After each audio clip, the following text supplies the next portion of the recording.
for us, but not just for us. Given to decline in the fall, the Roman Empire came out that year. It's a big year for historians of history. I'm told that the steam engine was invented that year. I've also seen 1775, so somebody's going to have to straighten that one out for me. So it's a big year. A lot of things happened in 1776. And so our conference this year is an attempt to take a truly interdisciplinary look at 1776. We'll have student panels, faculty panels, lots of folks coming in to talk to us about 1776, including our two big speakers, Diana Schaub and Gordon Boyd, who are both fantastic, and you guys are going to like them a lot. So I hope we see you then. We also do a lot of things in the summer, kind of more outreach related. We do summer programs for high school teachers and students.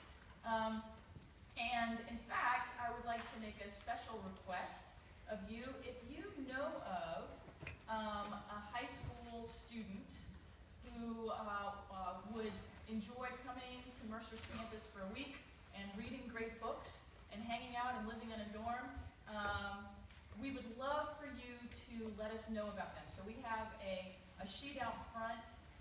Professor Klepper, who's the director of our Great Books program, will gather up these names and get in touch with you and talk to you about those referrals. Sometimes there's even fabulous swag and things involved with helping us find good people for these programs. So if you want to put yourself in the way of some swag, that's a nice thing to do too. So please come out when you see the McDonald's Center posters up, or hear about our events. Come and see us. You're always welcome.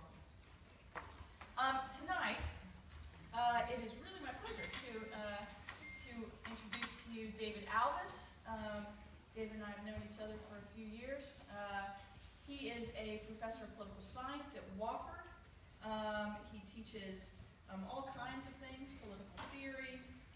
He's co-authored a couple of books. The Contest for Removal of Power is one, and Statesmanship and Progressive Reform. Among many other things, David and I have talked for years about our separate travels in Italy. And it's been a goal of mine for a long time to get him down here to talk to you guys about on this topic in particular. I love when the Donald Center can cross over the conventional disciplinary boundaries and do things like use art to talk about politics. And I can think of absolutely nobody I'd rather have here to do that than Professor David Alvis. So y'all help me welcome him.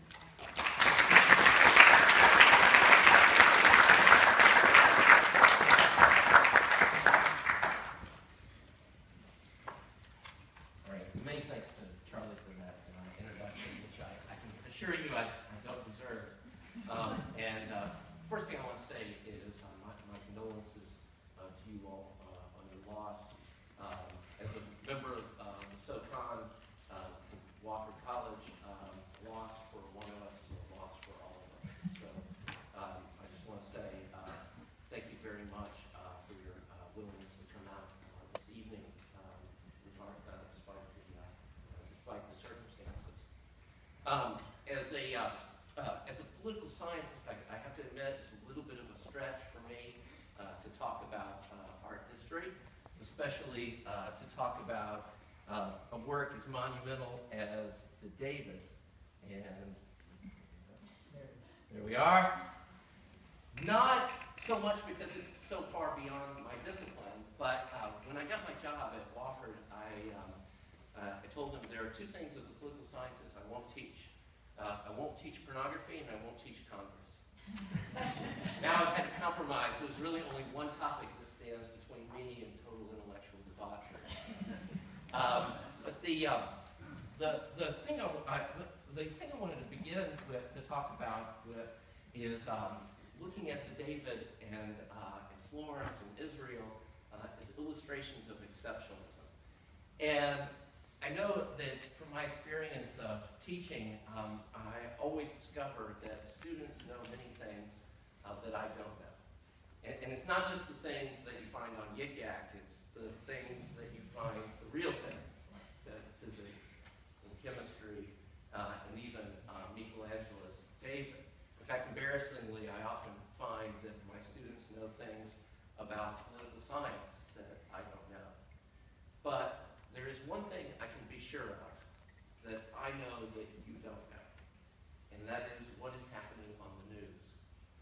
So if you haven't heard the news, right, since you got to college or ever before, look, I have one piece of advice, and that is don't start listening now. It's bad. What are they saying? They're saying that America is losing its stature in the world. That we no longer are the exceptional country, right, we long held ourselves to be. And in some ways they've been saying, in America that's been said for a long time, but the sound of the chorus is getting louder. Nevertheless, right, Donald Trump does want to make America great again, and while he's not specific on the details, he does say that it will be awesome. So we think there is some consolation.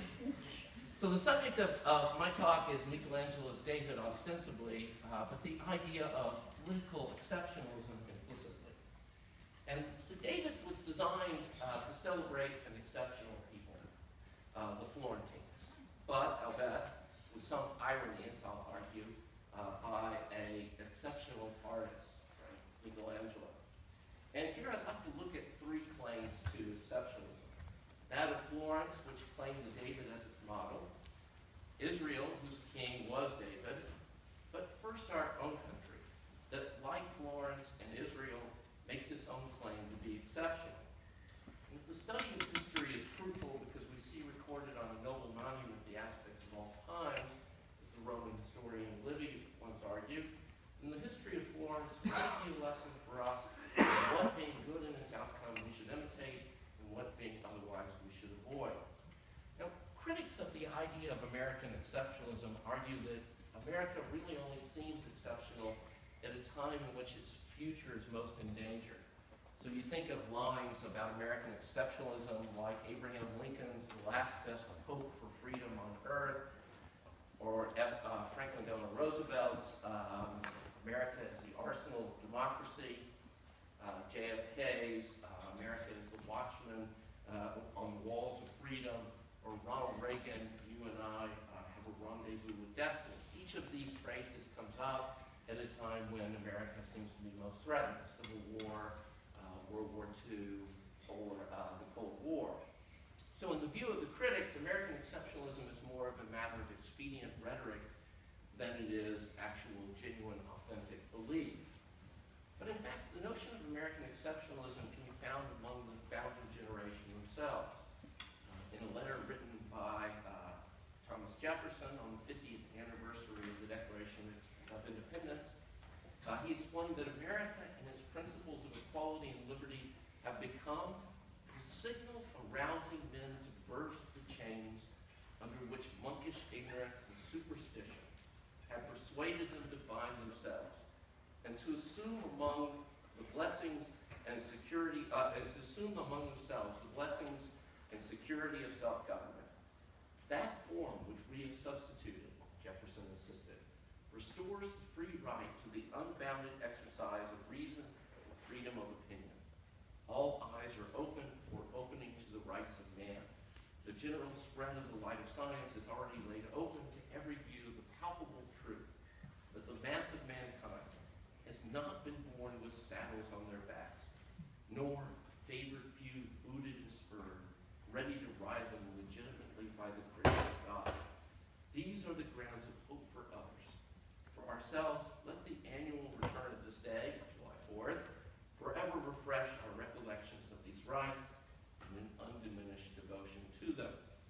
And following the successful revolution against the British, the Americans actually began to refer to their political order as a novus ordo secularum. And in fact, you find that on the back of the dollar bill, on the Great Seal of the United States. And this line, novus ordo secularum, it actually comes from, it has an interesting origin. It comes from the fourth Eclogue of Virgil, in which the lines are, "Come are those last days of the Cumaean Sibyl saying, the age's mighty march begins anew. Now come the virgins, Saturn reigns again. Now from the high heaven descends a wondrous grace. Though on the newborn babe, who first shall end that age of iron, bid a golden dawn." Here Virgil anticipates the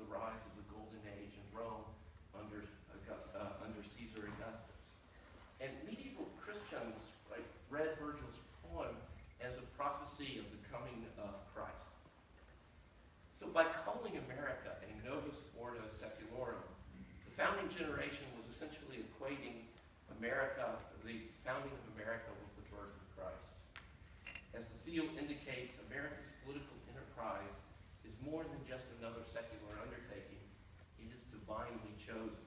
So this is no modest claim to exceptionalism. America is not a beacon of light. It is the light to the world. So why, after so many generations, confident in our unique, even divinely inspired role in the world, have we begun to lose our faith in exceptionalism? And some would argue that we've begun to lose our faith in our own exceptionalism insofar as we no longer have our prowess in the world. Maybe beginning with Vietnam or the recent discovery that we cannot transform certain parts of the world into liberal democracies. Others would argue that we were really never very exceptional to begin with. Puritans who sermonized that America was a city on a hill were just as barbaric as their oppressors in Europe. One exiled Puritans, the other subdued Native Americans. The new science of politics, argued by the Federalists, was not really new. They argued politics is about power. And those who employed this new science were just participating in an age-old game of getting it for themselves. But perhaps there's another explanation that hasn't been considered. That indeed we really have been a light to other parts of the world. The Earth's last best hope for freedom, as Lincoln once proclaimed. A standard for other countries, urging them in Jefferson's world to abandon the chains of monkish superstition and ignorance and open their eyes to the rights of mankind. Even if we cannot form other regimes in our own image, there is little doubt that America is the standard of liberal democracy by which most of the world is measured. And America's particular claim to exceptionalism are those self-evident truths in the Declaration.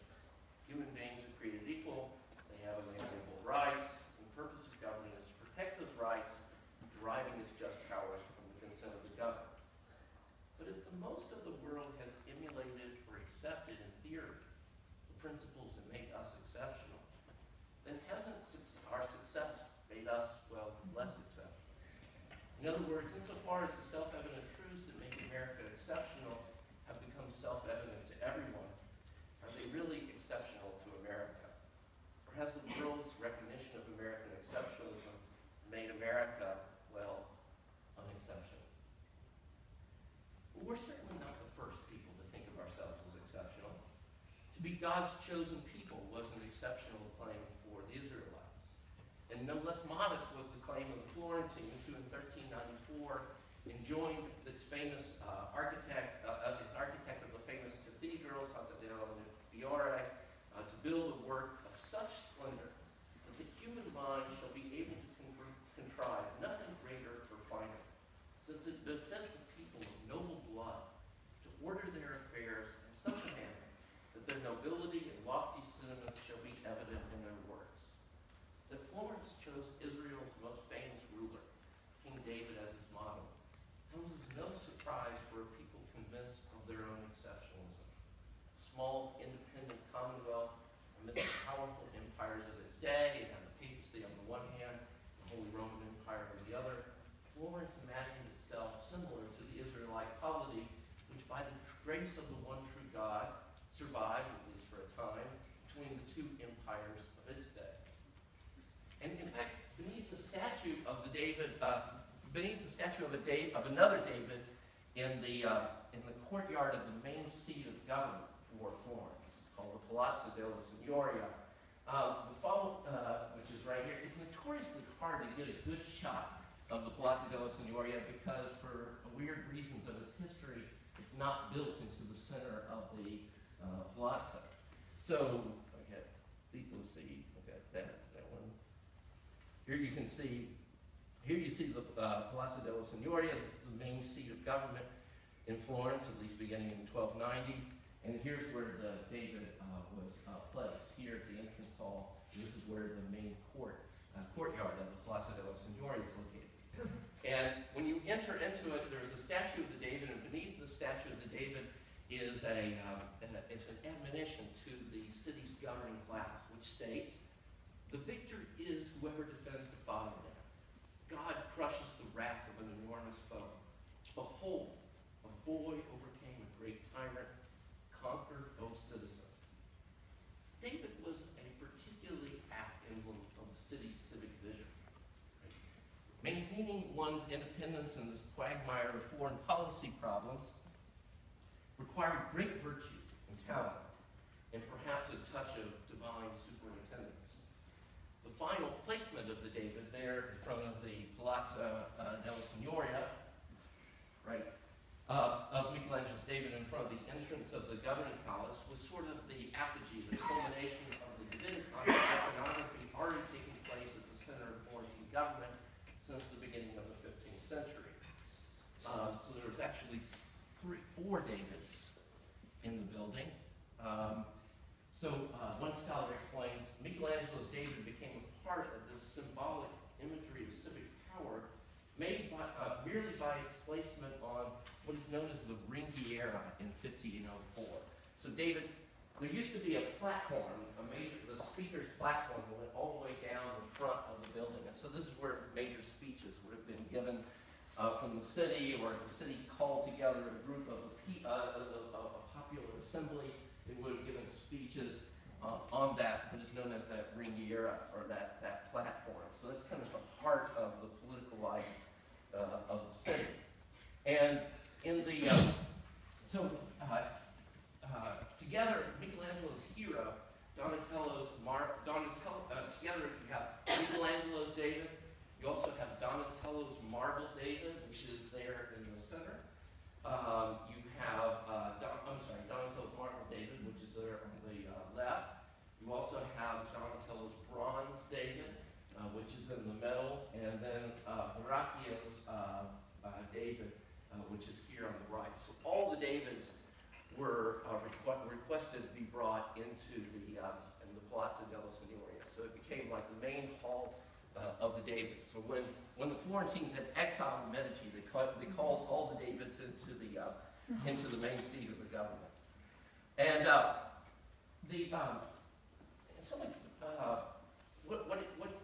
putting all those together represented was a sort of exemplum virtutis, right? An example of virtue for those who govern the city, announcing in no uncertain terms, from the entrance to the inner chambers of the building, the power of the renewed republic. Besides the invitation to think of Florence in terms of Israel, along the lines of foreign relations, the biblical figure of David also neatly combined in one figure the two virtues that define Florence's notion of their exceptionalism internally. Florence partly regarded itself as an heir of classical civilization. The purest origins derived from Rome of the city, and their city's original patrons, one of their misspelled, was Mars, the ancient god of war. In fact, once it was decided that David would guard the portal of the civic palace, the Signoria immediately decided to commission a statue of Hercules as a companion piece to the David. While the classical pagan figure of Hercules might seem like an odd pairing for the biblical David to most, and in fact, if you look at this version not by Michelangelo, but by Baccio Bandinelli, it actually does seem like an odd pairing. That's mostly the fault of Baccio, not the fault of the commission. Despite the fact that it would seem like an odd pairing, it was actually a natural choice for the Florentines. In his De Monarchia, the Florentine poet Dante Alighieri makes a comparison between David's victory over Goliath and Hercules' victory over the giant Antaeus. According to the Florentine chronicler Gregorio Gatti, the Florentine state bore the image of Hercules.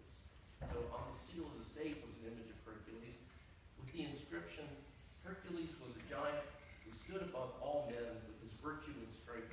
He scattered all the vices and evils, and so have the Florentines done.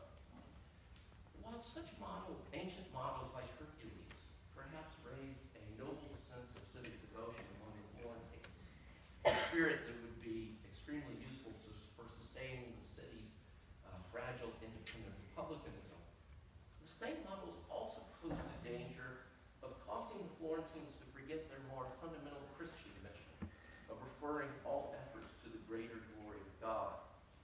Imposing images of legendary gods and heroes, inclines one to forget humility, to fail to keep before our minds warnings from Scripture and pulpit that pride cometh before the fall, or that all kingdoms of this world must perish.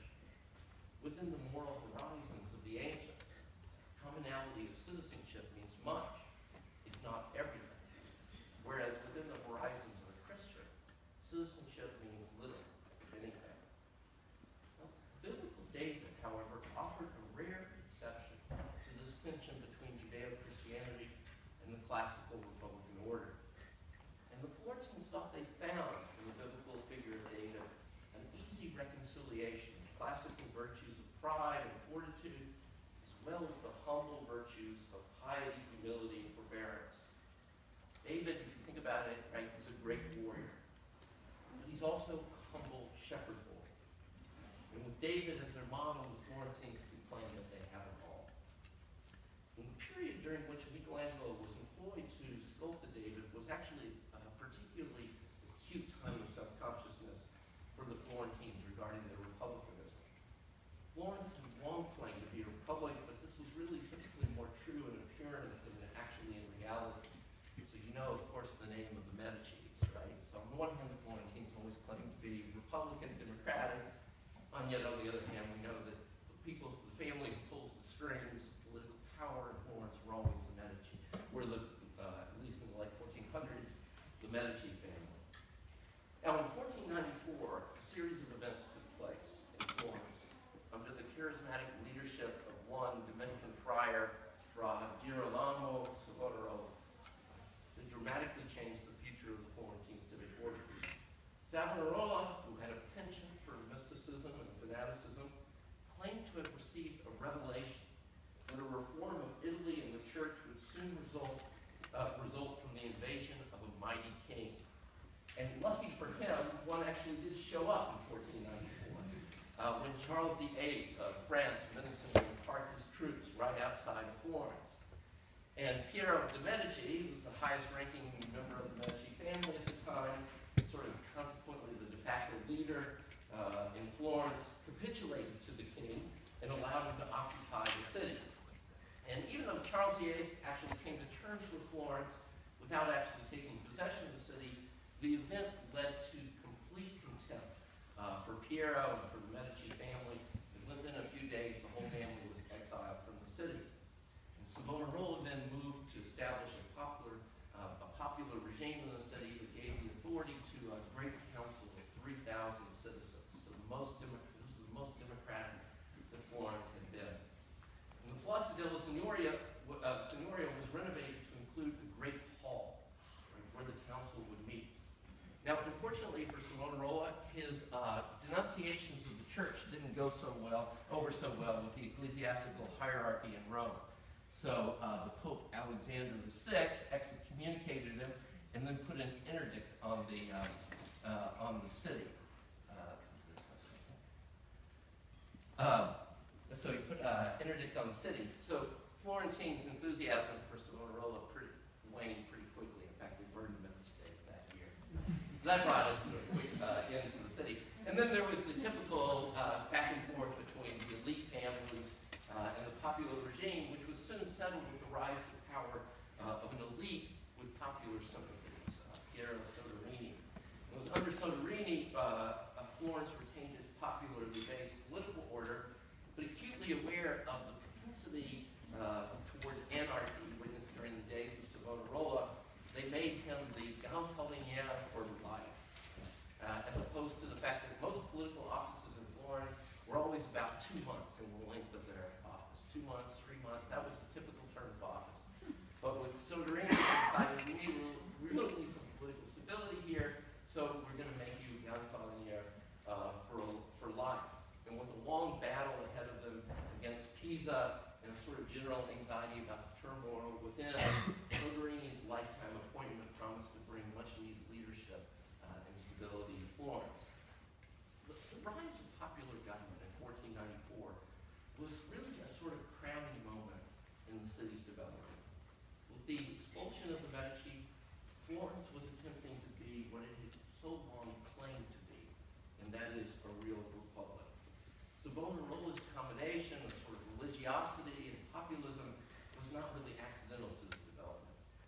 some ways, it was the culmination of Florentine republicanism for years. A city of active citizens engaged in a divine mission. And so in the absence of the friars' leadership, Florence would really have to prove it, really it is a republic and one that is divinely ordained. So it was during this time that the David was completed. And the famous commission, there was a famous commission convened in Florence to determine where to place the David. And the events of the commission are really interesting, right? This committee to decide where to place the David. Those who wanted a sort of non-political interpretation asked that the David be put here in what is today called the Loggia de Lanzi, or back then it would have been called the Loggia della Signoria. This loggia is right next to the Palazzo della Signoria. And they would place David right here and then put a black sort of tabernacle in the back. And so he would have faced that way, which would have looked really neat, actually. It would have looked really good. But it also, too, it kind of toned down the people who advocated for that wanted to really tone down any political implications. The people who argued that instead the David should be placed directly in front of the Palazzo della Signoria, in front of the main seat of government, wanted to make clear that there was a Republican interpretation behind the David, and that it was designed to be a sort of anti-Medici statement. Right? So and what's interesting is that they wanted to replace a former image that had been put there that was clearly designed to illustrate the Republican elements of the city, and that is the story of Judith and Holofernes, a bronze done by Donatello. Here you see Judith, right, about to cut the throat of the Nebuchadnezzar's, the Babylonian leader's major general. And the Judith had always been sort of considered a symbol of liberty and virtue and victory of the weak over the strong. And it in fact had a inscription beneath it that said, "Kingdoms fall through luxury, cities rise through virtues, behold the neck of pride, severed by the hand of humility." And the statue had been moved here in 1495, probably under the direction of Savonarola, to show what always should happen to tyrants like the Medici. This was a pro-Republican symbol. So by replacing this statue on the Riviera with the David, it was clear that the implication was that David would stand as a symbol of the city, gazing in a menacing way towards the external forces of the Medici that were always threatening to come back. So what's interesting, right, when you look at the David, right, the first thing that you notice about the David, I actually don't know what you first noticed about the David. But one of the first things one notices about the David when you walk into the Accademia, where it's located now. So now, of course, it's no longer located in front of the Palazzo della Signoria. It was moved to this sort of almost kind of private museum just for the David. There are a few other things in there, but nobody ever looks at them. It's just the David. You pay a lot, by the way, to do that. And so the first thing that you notice is the work's giant statue, Il Gigante, right, as it's sometimes referred to among the Florentines. It's a 17-foot high work of art that sort of towers over its onlooker. That's his personal barber. You can see, I have a sense of how enormously tall it is. Right?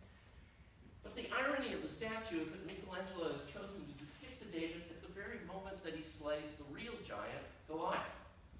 So consequently, in this depiction, David is to the viewer both a diminutive shepherd boy, as he is in the story, and the giant. And a further paradox presents itself when we consider his nakedness, as Michelangelo has rendered him here. While Michelangelo is partly true to Scripture here, David actually does reject the offer of armor by Saul in order to do battle with Goliath. The artistic license employed here in rendering him in the manner of the classical nude seems to undermine the simple piety that David seemingly expresses in Scripture when he rejects the armor of Saul. Though truly unarmed with nothing but the faith of the Lord, David is also depicted here with all of the pride embodied in the nude classical form. Finally, of course, you simply cannot lecture on the David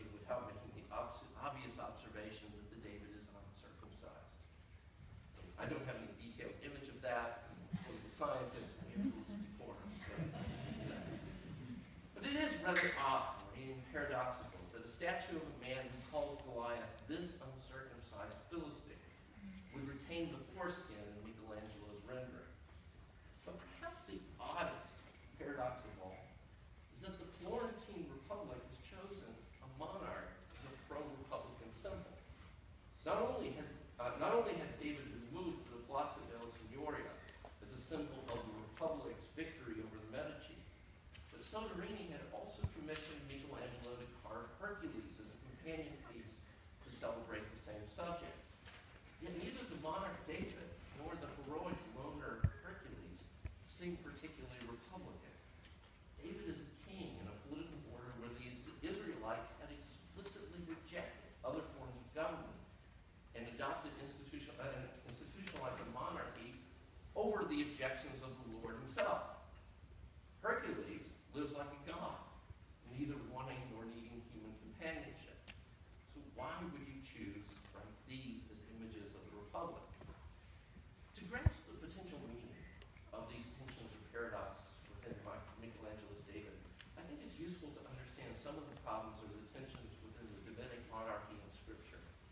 And it's my contention that Michelangelo's David subtly reveals what the Florentines do or should recognize in this analog of their tenuous civic condition.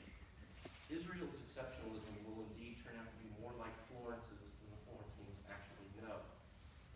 So everybody knows the famous story of David and Goliath, word by word. All right, so I'll spare you too many of the details. So in the famous story of David and Goliath, in the books of Samuel, the innocent shepherd boy offers to challenge the mighty Philistine warrior, following an unanswered challenge by the giant for single combat to the other Israelites. And David's unhesitating acquiescence to Goliath's challenge is starkly contrasted to the current monarch, King Saul's own pusillanimity. Ironically, the very thing that the Israelites had desired in instituting a kingship in the first place was a leader who will go out before us and fight our battles. But either out of fear or from overly cautious calculations, Saul is unable to provide the leaderships that his troops need. Though Saul is actually the tallest among the Israelites, that's the only thing I can find really that seems to suggest his qualifications for rule. He's head and shoulders above all the Israelites. Though when he gets coordinated, they find him hiding in the back. Very odd contrast. It is David who saves the day, not only by defeating the giant in single-handed combat, which turns out to be a minor part of his accomplishment, because the other Israelites still have to root the Philistines after that event. But he restores Israel's confidence in the power of the Lord when he publicly declared to Goliath, "You come to me with sword and shield, and I come to you armed with the name of the Lord." Of course, there's good reason to have faith in David as the future king of Israel. When Samuel sneaks away from Saul, the prophet we call the prophet Samuel, right? He's always in the background of the story. Right? He sneaks away from Saul to find a new king among the sons of Jesse. But here the Lord say to Samuel, "Look not to his appearance and to his lofty stature, for I have cast him aside." So Samuel immediately starts to look at the big older boys and says, "Okay, that must be your king." And the Lord says, "No, I have cast him aside. For not as man sees does God see. For man sees with the eye, and the Lord sees with the heart."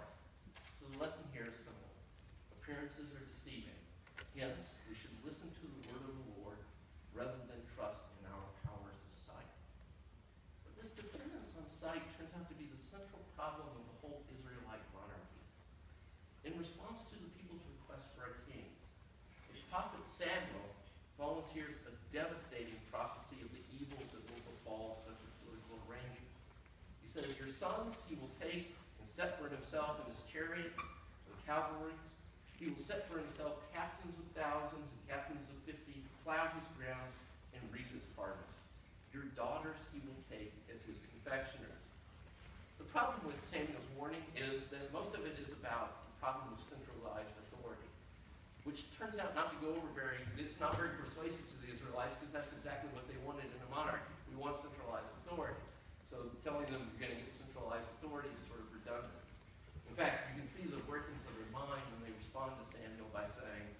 No. A king there will be over us, and we too shall be like other nations. Our king will rule before us and go out before us and fight our battle. In other words, according to the Israelites, molding yourself in the image of other nations rather than listening to prophets is the best way to achieve political security. And why kingship? Kingship is the best form of political rule because one man can better serve as a visible sign to other nations of your military prowess. Knowing that the Israelites are so dependent upon the visual accoutrements of monarchy, it's not just sufficient that David is a man after God's own heart. Being God's anointed king will require that he also appear to be God's anointed king. But given the tension between being and appearing, we can see now why David so carefully stages his confrontation with Goliath for an Israelite audience. Again, David says to Goliath, "You come to me armed with sword and shield, and I come to you armed with the name of the Lord." Does anybody notice something missing in that statement? Well, while there might be some truth to David's claim that he needs more than military strength in this contest with the giant, his indication of divine power is actually somewhat misleading here, given that he manages to deliver a devastating blow by means of his unmentioned sling and stone. And it shouldn't be assumed that this is some sort of accidental oversight or that the sling is a mere child's toy. In the book of Judges, we're told that the Benjamites were lethal with this weapon. But more importantly, David himself has effectively used the sling against opponents before. They are nearly as great as Goliath. In listing his credentials before Saul, who, Saul, in one of his most hollow moments of leadership, decides to vet the young shepherd boy before he treads out into a place where no other Israelite will go, David explains to the Israelite king, "A shepherd your servant has been for his father with the flock. When the lion or bear would come and carry off a sheep from the herd, I would go after him and strike him down and rescue it from his clutches. And if he would rise against me, I would seize his beard and strike him and kill him. Both lion and bear your servant has struck down, and this uncircumcised Philistine will be like one of them, for he has insulted the battle lines of the living God. The Lord who has rescued me from the lion and the bear will rescue me from the hand of this Philistine." One of the greatest speeches. I tried to use this with my girls' 12-year-old basketball team right before the game. It turns out to be highly inappropriate even in a church league. But it's a beautiful, moving passage to it. But we're to believe that David has struck down bears and lions. It's probably been with his trusty weapon. Interestingly, David here actually gives an extremely precise battle plan while being a little fuzzy on one of the major details. He indeed will strike Goliath without mentioning the sling, and then once Goliath is wounded, he will indeed seize him by the beard, strike him again, this time with Goliath's own sword, and kill him by beheading. But David's omission of the sling is made conspicuous by his silence regarding why he refuses Saul's armor. When Saul offers David the king's armor, David initially puts it on, but then says, "I cannot walk in these, for I am unused to it." But why didn't David just say, "Look, Saul, I don't need any of this stuff," right? I'm planning on walking out there, right, with this sling and about 5 rocks. If this doesn't work out the way that I'm planning, it's not going to go well because that giant over there is just going to clobber me. So just as David's words to Goliath obscure the deadly force that he wields, so too do his words to the Israelite king. In fact, there's a certain ambiguity in David's apparent combination of heroic virtue and piety, which raises some questions about the compatibility of these qualities. The question of their compatibility between David's political ambition and his piety actually reaches a climax in the later half of the books of Samuel, once David has succeeded in concentrating political power in Jerusalem. The tension culminates in that famous Bathsheba incident, the grave sin from which David never appears to fully recover throughout his career. However, the prophet Samuel's earlier warning anticipates military concentration becomes stronger in the person of the king, argues Samuel, who will also be harnessed by the monarchy for the purposes of also satisfying what we might call the needs of a regal court. Hence, others would be used to satisfy the luxuriant inclinations of the king, to plow his ground, reap his harvest. Your daughters he will take as his confectioners. As David succeeds more and more in warding off Israel's enemies, his court has become increasingly more luxuriant. He acquires a harem, daughters of Israelite fathers, who function as the king's confection. Perhaps the Israelites did not notice Samuel's warning about this part of the kingship, because they were too eager for a strong military leader. However, I suspect that they did not heed the warning because they accepted the fact that this is a fact of kingship and an inevitable fact of the monarchy. If kings are visible symbols of a nation's greatness in relation to their rivals, they must have regal courts free of overone and necessity. Great kings live a world apart from soldiers. Solomon, David's successor, represents the culmination of this plot line. It's under Solomon that Israel achieves its greatest moment. For the first time, it enjoys a condition of peace, having achieved treaties with nearly all of its neighboring forces. It has great wealth, has a magnificent temple, and it even attracts the eyes of such distant potentates as the Queen of Sheba. Yet this apex of Israel is quickly followed by the entire kingdom's sudden demise. Israel turns from its mission to serve the Lord when Solomon's heart is turned away by his many strange wives. Of course, the foreign wives remind us that the ascent of Israel is closely connected to the descent of Israel. The wives were actually part of all those treaty arrangements that helped Israel secure its position of international prestige and to construct the temple itself. So under Solomon, Israel in some ways has become like everyone else. And I think the magnificent temple built by Solomon is the most problematic illustration of this. Building a beautiful temple broadcasts to the world what is unique about Israel. It's devoted to the one invisible God. But in making that God's power visible to others, it makes Israel just like everyone else, a sign of temporal achievement. In the end, Solomon can't see the real difference between his God and that of his many wives. Israel is no longer exceptional. It's just like everybody else.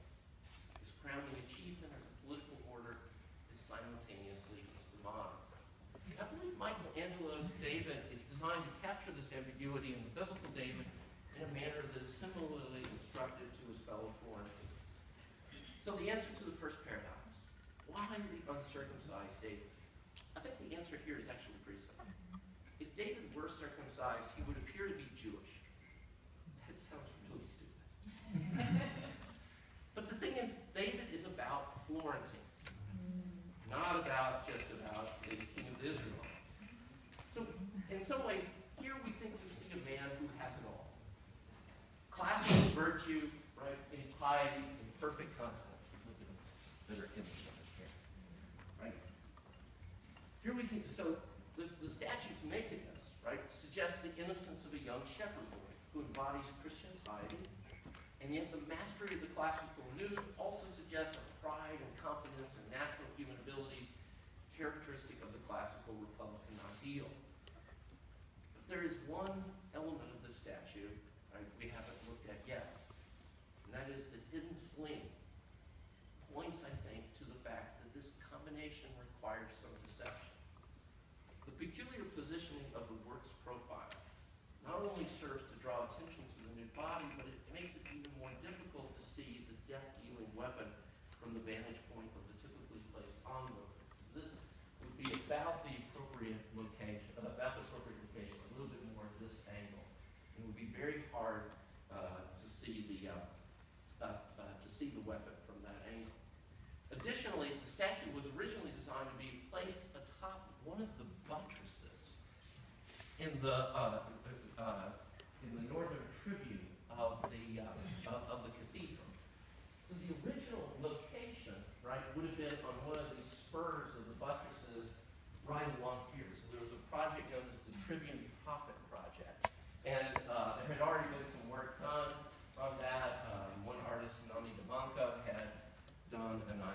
Andrea, Donatello had done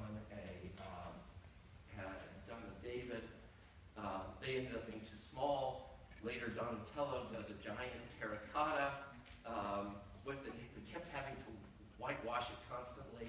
And then the original artist to work on the block that created that Michelangelo creates the David from, his name is Agostino Duccio, had done also a terracotta Daniel. So the plan was to place these giant prophets along the spurs here on the back side of the tribune, which would have been really, a very impressive project. And David was originally designed to be that. In fact, in 2010, they tried it. Not really. It's a fiberglass David, so they placed it. Can you imagine that they pull it out? Yeah, I tell you, the Florentine authorities, they spend 90% of their time fighting about who gets the revenues from the David and the Academia with Rome. So, imagine them moving this out and putting this cloth. The cathedral is not going to happen. So this is a fiberglass, and that really gives you a sense of really precisely where you would have seen it. But if you're standing on that far down, the thing is that you definitely would not have seen the slinging stone from there. So they placed in that position, right? In some ways, what would happen is the outsider would look at the statue, and all they see is this harmony of classical Republican virtue and piety. The outsider would never see the sling. So who knows about the sling hidden on the backside of the David? Do I have an image of the sling like that? Here we go. Very, very subtle. The only people who would know about it would be Florentines, insiders. So outsiders, right, get the natural consonance between classical virtue and Christian piety. Florentines know about the duplicitous instrument, right, that makes this all work. Florence's complicated nature is no better illustrated than by the history of its artistic monuments, ostensibly erected to demonstrate its piety throughout the city. Florence was a town of very humble origins, which enjoyed a meteoric rise to become the financial center of the Western world by the 14th century. Even the Sultan of Egypt would send rare gifts in hopes of generating trade relations. But at the end of the day, Florence's numerous civic commissions, designed ostensibly to advertise the religious piety, really have to be questioned. Though beautiful testaments of Florence's civic pride, these works, including the doors of the baptistry, the immense cathedral and its awe-inspiring cupola, or the niches that surround the exterior walls of Orsan Michele, with their statuary of holy saints, all raise questions about the true motives of the Florentines. Do they use their wealth to celebrate their devotion to God, or are their public professions of faith a means of displaying their wealth? Sweeping religious fanaticism that temporarily inspires bonfire and the leadership of Savonarola at least raises a momentary question or a momentary doubt among the Florentines themselves. And no less complicated than the piety was also to Florence's republicanism. And here I'll have to wrap up in a second. But on the one hand, right, Florence claims to be a city of republican virtue. It has short tenures of office. Its laws require common participation in political life. The offices of the city are elected by lot, right? At least all members of the various guilds have an opportunity to hold political office. Furthermore, they would often call these things called parlamentos, that is, a common assembly of the people. Anytime there was a matter of fundamental law that might have to be changed in Florence, the people would participate as one body in the decision of the state. On the other hand, what this kind of obscures is the role of the elite families underneath this veneer of democracy. Really, the political direction of the city was determined by the wealthy elite, mostly because they funded the city's public debt. But also, too, the way that they would control it would be, for instance, it's true that there was election by lot, but the way that they did it was there was a group called the scrutators, or the scrutiny, in which a group of people would get to determine who the candidates were going to be, who would then be elected by lot, and so the powerful families like the Medici could control that and determine who would be the candidates that would then be drawn by lot. The calling of the Parlamento, it was true that they called people into the assembly of the city to discuss the laws, but also too, the Medicis were very famous for putting their personal troops around that meeting, so that way you were influenced to make the right kind of decision. So at the end of the day, right, Florence really turns out to be, in some ways, a study of gray, a study in gray. I think a Florentine resident, right, would know that behind this plausive veneer, right, of the city, and also too behind this veneer of the David, the perfect combination of piety and classical republicanism, would have appreciated the duplicity that's involved. The city's history of endless internal political struggles and foreign skirmishes really reveals how duplicitous one must be to maintain their independence from imperial powers. Florence would, like others, to see itself in the terms stated of its 1294 decree and the construction of the cathedral. They'd like other people to see themselves as a people of noble blood who order their affairs in such a manner that their nobility and lofty sentiments shall be evident in their work. Florence imagines itself like Israel, God's chosen people like David, people after God's own heart. But I think at the end of the day, the Florentines really know themselves better than this. Florence's real rise to power comes finally not with the Republic, but with the return of the Medici. And when the Medici come back in, there's no more accommodating republicanism. Right? So they come back in under the powerful influence of one Medici Pope, Clement VII, and also to the Emperor Charles V, who establishes the Medici no longer, right, as, just members of the Republic, but rather, right, gives them the title of Duke. That is, it becomes a ducal estate in the Holy Roman Empire. And when Cosimo I, probably one of the most famous of the Medici dukedom, when they come in, he guts every Republican institution. Not only is the Grand Hall with the Grand Council gutted from the Republican period, but also too, even prior to 1494, he guts all the institutions. So the authority of the guilds, all of the different elections are completely gutted, and he concentrates political power solely in his own hands. On the other hand, and in fact, what he does to the Great Hall, where this really sort of inner sanctum of the Democratic Republic, is he has murals painted by Vasari, right, on the left and the right. And the murals are really interesting. One of them is the Battle of the Republic against Pisa.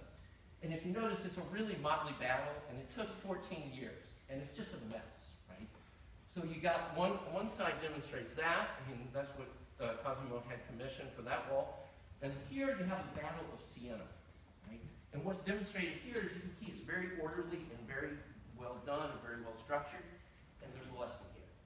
And that is, this battle took 2 months. The other battle took 14 years. Which do you like better?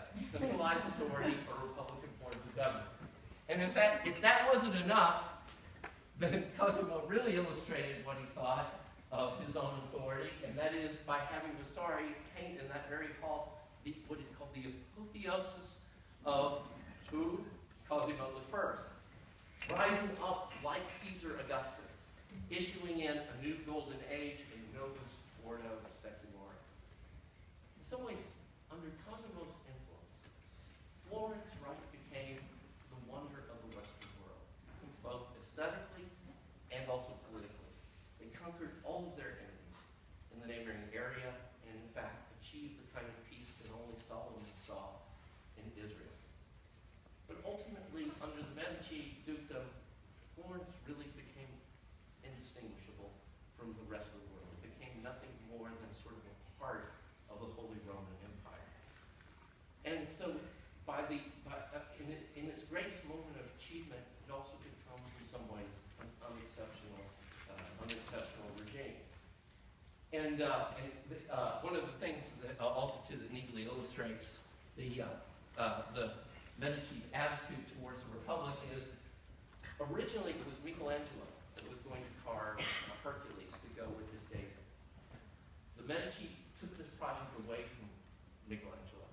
Michelangelo offered to do it for free. But don't let this crazy guy, Baccio Bandinelli, take it over. It's terrible, right? Typical rivalry between the artists.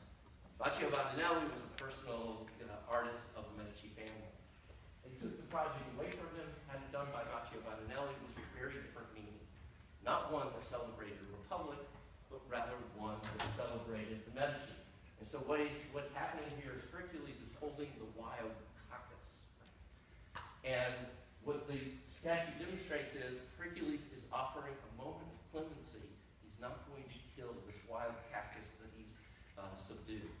But holding the club in his right hand, he always reminds you that this clemency, this peace, is a gift, which could easily be taken away at any moment. It's a lesson of the Medici of what will happen to the Republic if it tries to come back with any anti-Medician policies.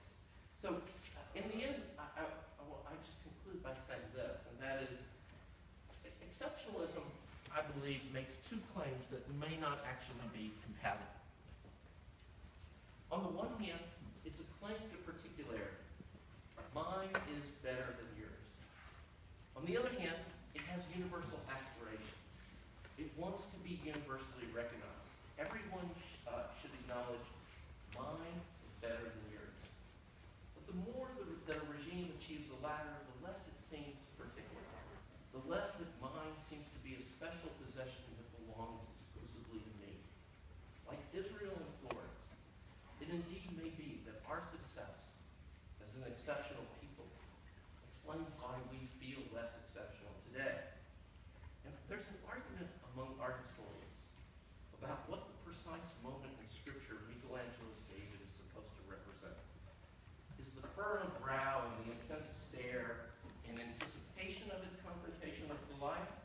Or has he already vanquished his opponent, and is he now, having succeeded in setting his future course, contemplating that awful power that he must take responsibility for?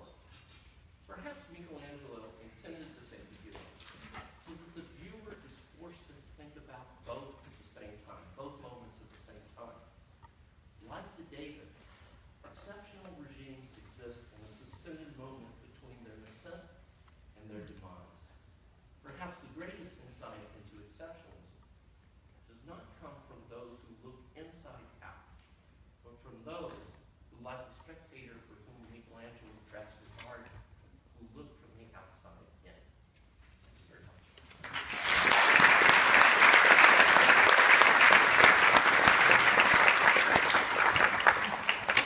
All right, we have time for Q&A, but let's take a second. Those of you who need to go. Those of you who'd like to stay for the Q&A, come on close. We'll start that in about 1 minute. Sir, we'll go back.